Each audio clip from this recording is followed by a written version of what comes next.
कवि और कविता। राजमहल के सामने भीड़ लगी हुई थी। एक नवयुवक सन्यासी बीन पर प्रेम राग अलप रहा था।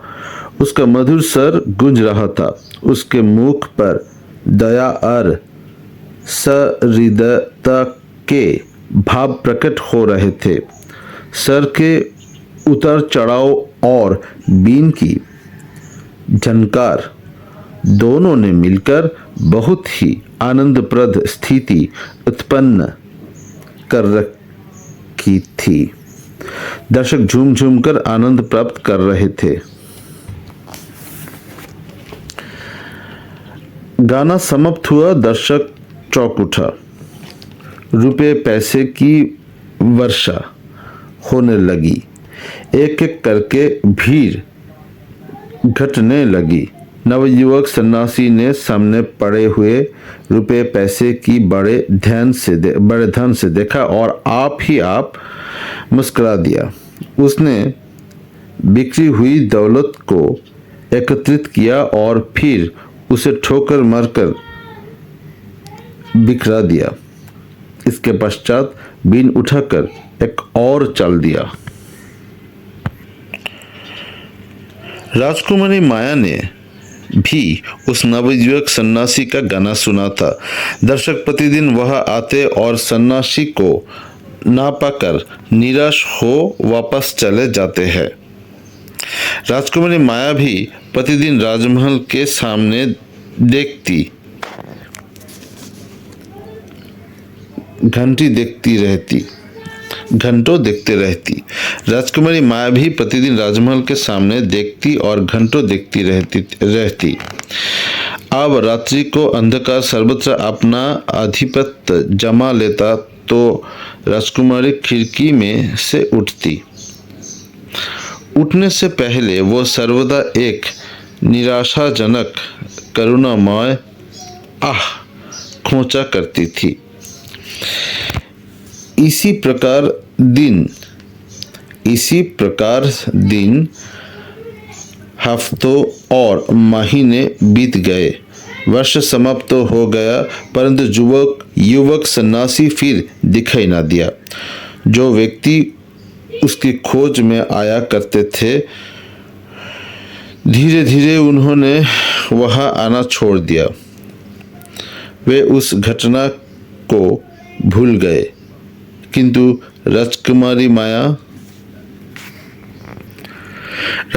माया उस युवक सन्यासी को हृदय से ना भुला सकी। उसके आंखों में हर समय उसका चित्र फिरता। होते होते उसने भी गाने का अभ्यास किया। वह प्रतिदिन अपने उद्यान में जाती और गाने का अभ्यास करती। जिस समय रात्रि की नीरवता में सोहनी की लय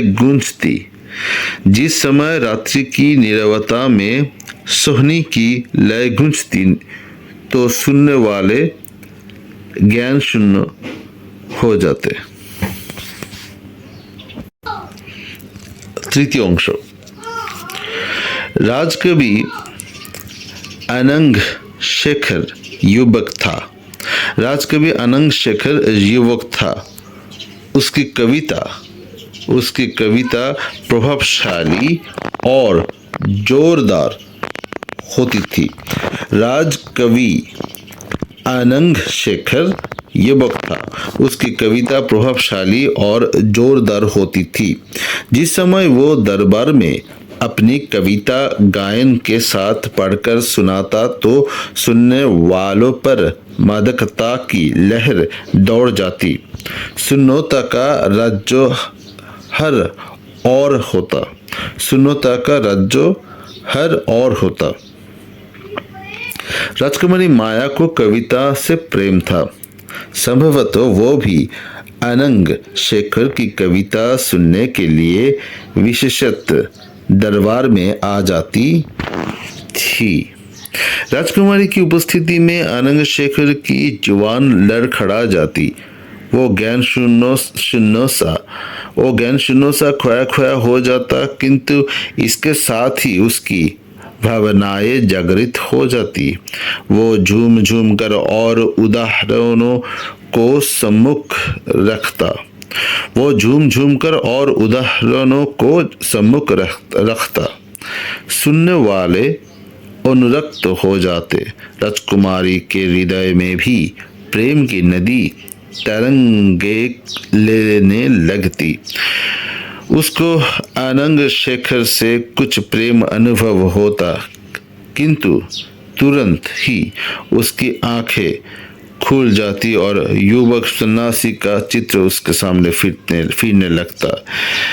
ऐसे मौके पर उसकी आंखों से आंसू छलकने लगते। आनंद शेखर आंसू भरे नेत्रों पर दृष्टि डालता तो स्वयं भी आंसुओं के प्रवाह में बहने लगता। उस समय वो शस्त्र डाल देता और अपनी जुबान से आप ही कहता, मैं अपनी पराजय मान चुका। मैं अपनी पराजय मान चुका। कभी अपनी धुन में मस्त था। चाहू और प्रसन्नता और आनंद दृष्टि गोचर होता था। वो अपने विचारों में इतना मग्न था जैसे प्रकृति के आंचल में रंगरेलिया माना रहा हो। वो अपने विचारों में इतना मग्न था जैसे प्रकृति के आंचल में रंगरेलिया माना रहा था। सहसा वो चौंक पड़ा। उसने आंखें फाड़ कर अपने चाहू और दृष्टि डाली और फिर एक सांस ली। सामने एक कागज पड़ा था, उस पर कुछ पंक्तियां लिखी हुई थी। रात्रि का अंधकार फैलना जा रहा था। वो वापस हुआ।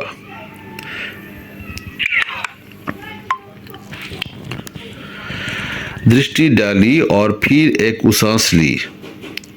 सामने एक कागज पड़ा था, उस पर कुछ पंक्तियां लिखा हुई थी। रात्रि का अंधकार फैलता जा रहा था। वो वापस हुआ। राजमहल समीप था और उससे मिला हुआ उद्यान था। आनंद शेखर बेकाबू हो गया। राजकुमारी की खींच उसको बरवास उद्यान के अंदर ले गई। राजकुमार की खींच उसको बरवास उद्यान के अंदर ले गई। चंद्रमा की किरणें जलस्रोत की लहरों से उठखेलिया कर रही थी। चंद्रमा की किरणें जलस्रोत की लहरों से उठखेलिया कर रहे थे। प्रत्येक दिशा में जूही और मालती का गंध प्रसारित थी। कवि आनंदप्रद दृश्य को देखने में तल्लीन हो गया। भय और शंका ने उसे दबाया। वो आगे कदम ना उठा सका। समीप ही एक घना वृक्ष था। उसकी छाया में खड़े होकर वो उद्यान के बाहर का आनंद प्राप्त करने लगा। इसी बीच में वायु का एक मधुर झोंका आया। उसने अपने शरीर में एक कंपन अनुभव किया। इसके बाद उद्यान से एक मधुर स्वर गूंजा। कोई गा रहा था। वो अपने आपे में न था, कुछ खींचा गया। वो अपने आपे में न था, कुछ खींचा गया। मालूम नहीं इस स्थिति में वो कितनी देर खड़ा रहा। जिस समय वो होश में आया तो देखा कोई पास खड़ा है। वो चौंक उठा। उसके सामने राजकुमारी माया खड़ी थी। आनंद शेखर का सिर नीचा हो गया।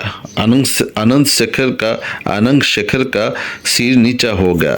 राजकुमारी ने मुस्कुराते हुए होठों से पूछा, आनंद शेखर तुम यहाँ क्यों आए? कवि ने सिर उठाया, फिर कुछ लजाते हुए राजकुमारी की ओर देखा, फिर से मुख से कुछ न कहा। राजकुमारी ने फिर पूछा, तुम यहाँ क्यों आए? इस बार कवि ने साहस से काम लिया। हाथ में जो पत्र था वो राजकुमारी को दे दिया। राजकुमारी ने कविता पढ़ी। उस कविता को अपने पास रखना चाहा, किंतु वो छूटकर हाथ से गिर गई। राजकुमारी तीर की भांति वहां से चली गई। अब कवि से सहन न हो सका। वो ज्ञान शून्य होकर चिल्ला उठा, माया माया।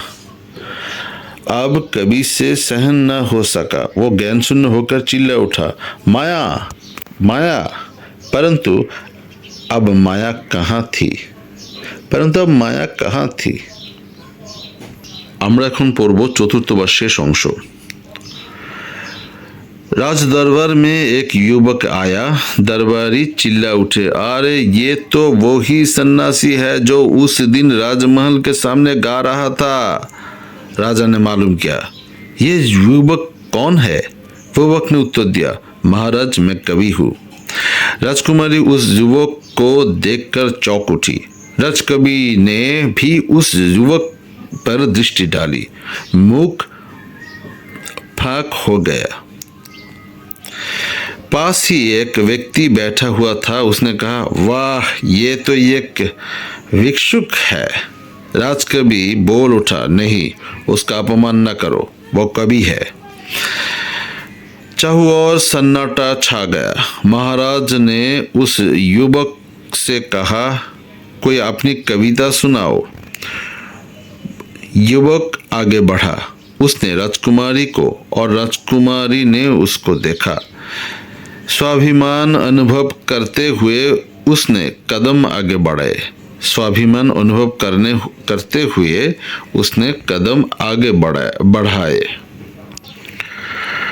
राजकवि ने भी यह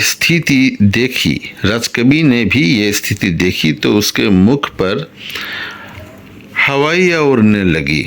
युवक ने अपनी कविता सुनानी आरंभ की। प्रत्येक चरण पर वाह वाह की ध्वनियाँ गूंजने लगी। किसी ने ऐसी कविता आज तक ना सुनी थी। युवक का मुख स्वाभिमान और प्रसन्नता से चमक उठा।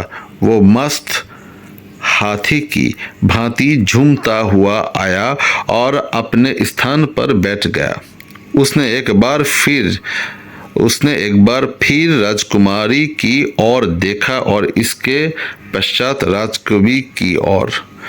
महाराज ने राजकवि से कहा, तुम भी अपनी कविता सुनाओ। आनंद शेखर चेतना शून्य सा बैठा था। उसके मुख पर निराशा और असफलता की झलक प्रकट हो रही थी। आनंद शेखर चेतना शून्य सा बैठा था। उसके मुख पर निराशा और असफलता की झलक प्रकट हो रही थी। महाराज फिर बोले, आनंद शेखर किस चिंता में निमग्न हो? क्या इस युवक कवि का उत्तर तुमसे नहीं बन पड़ेगा? यह अपमान कवि के लिए असहनीय था। उसकी आंखें रक्तिम हो गई। वो अपने स्थान से उठा और आगे बढ़ा। उस समय उसके कदम डगमगा रहे थे। आगे पहुंचकर वो रुका। हृदय खोलकर उसने अपनी काव्य प्रतिभा का प्रदर्शन किया। चाहू और शून्यता और ज्ञान शून्यता छा गई। श्रोता मूर्ति से बनकर रह गए। महाराज फिर बोले, आनंद शेखर किस चिंता में निमग्न हो?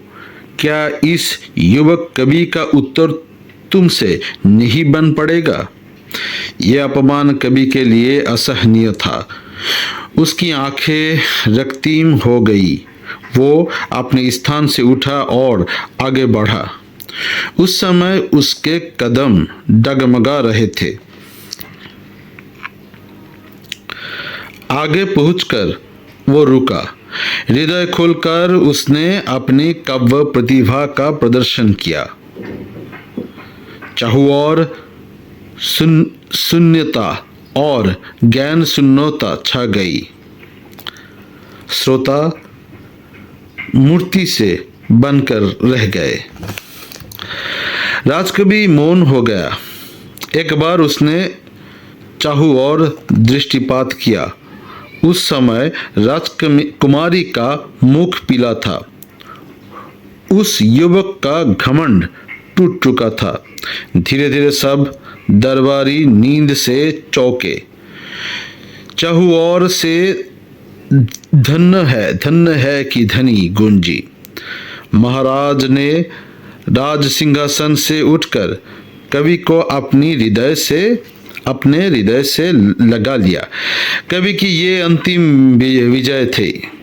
महाराज ने निवेदन किया, अनंग मांगो, क्या मांगते हो? जो मांगोगे दूंगा। राजकवि कुछ देर तक सोचता रहा।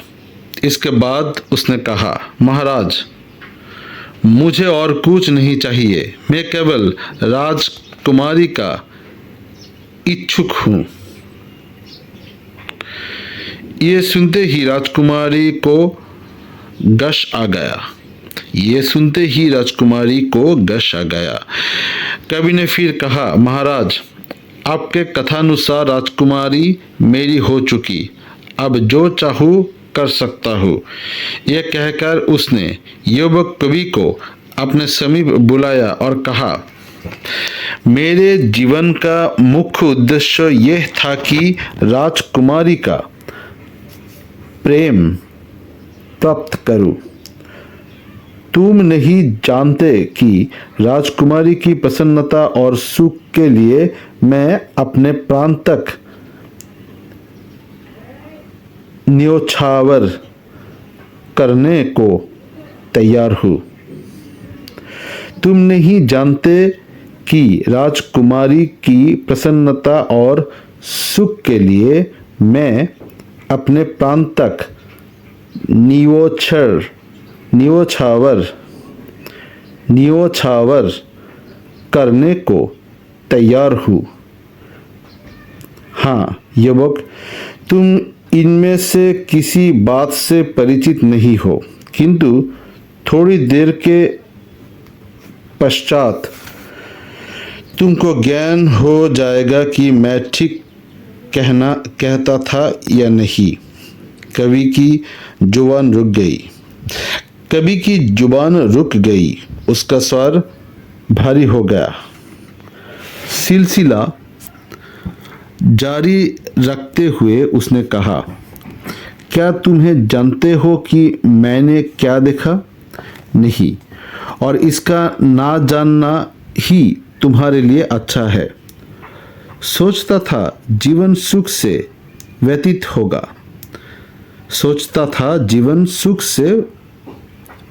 होगा, परंतु यह आशा भ्रमित सिद्ध हुई।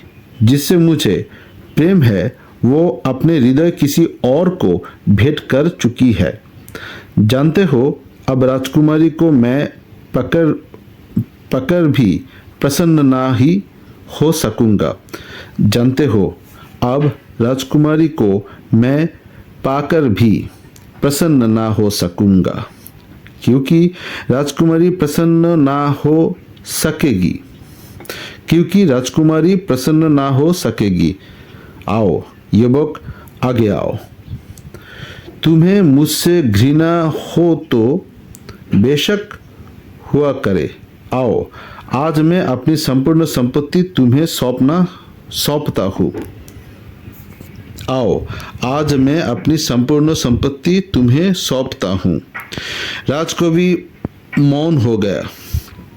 किंतु उसका मौन क्षणिक था। सहसा उसने महाराज से कहा, महाराज, एक विनती है और वो ये कि मेरे स्थान पर इस युवक को राजकवि बनाया जाए। महाराज, एक विनती है और वो ये कि मेरे स्थान पर इस युवक को राजकवि बनाया जाए। राजकवि के कदम लड़खड़ाने लगे। देखते देखते वो पृथ्वी पर जा रहा। अंतिम बार पथराई हुई दृष्टि से उसने राजकुमारी की ओर देखा। अंतिम बार पथराई हुई